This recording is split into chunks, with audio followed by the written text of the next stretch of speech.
উচ্চ মাধ্যমিকের থার্ড সেমিস্টারের সিলেবাস স্বামী বিবেকানন্দের লেখা বাংলা ভাষা নিয়ে আজকে একটু আলোচনা করতে এলাম বন্ধুরা। অনেক দিন পরে ডিজিটাল অধ্যয়নে একটা বড় ভিডিও দিচ্ছি, যেটাতে ভয়েস ওভারও রয়েছে, কারণ এই প্রবন্ধটা তোমাদের একটু সোজা করে বোঝানোর জন্য। চলো দেখে নিই স্বামীজি আমাদের এই প্রবন্ধতে বাংলা ভাষা নিয়ে কি বলতে চেয়েছেন। উদ্বোধন পত্রিকায় একটি চিঠিতে তার এই প্রবন্ধ বা তার এই বক্তব্য প্রকাশ পায়।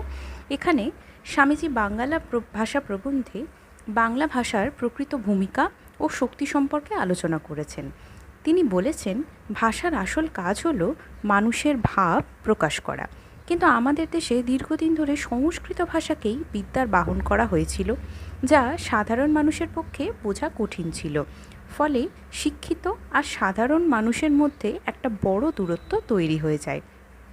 তাই যারা সত্যিকারের সমাজের উপকার করতে চেয়েছেন, যেমন বুদ্ধদেব, চৈতন্যদেব, শ্রীরামকৃষ্ণ, তারা সবসময় সাধারণ মানুষের ভাষাতেই কথা বলেছেন, যাতে সবাই সহজে বুঝতে পারেন।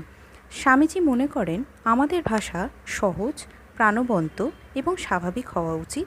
তিনি কৃত্রিম ও দুর্বোধ্য ভাষার বিরোধিতা করেছেন। অনেক ক্ষেত্রে আমরা সহজ ভাষায় কথা বলি, চিন্তাও করি, তবে লিখতে গিয়ে তা কঠিন হয়ে পড়ে। স্বামীজি বাংলা ভাষার নানা রূপ নিয়েও কথা বলেছেন এই প্রবন্ধে।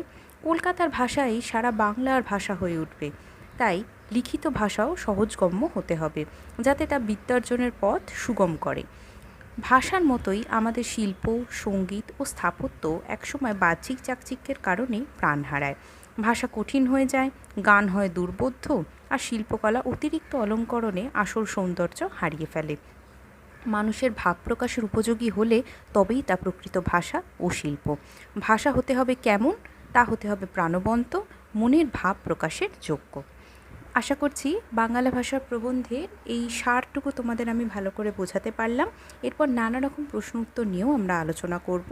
এই চ্যানেলটাকে তোমরা দেখতে থেকো, সাবস্ক্রাইব করে রেখো। এর থেকে আশা করছি তোমরা অনেক সাহায্য পাবে। ধন্যবাদ।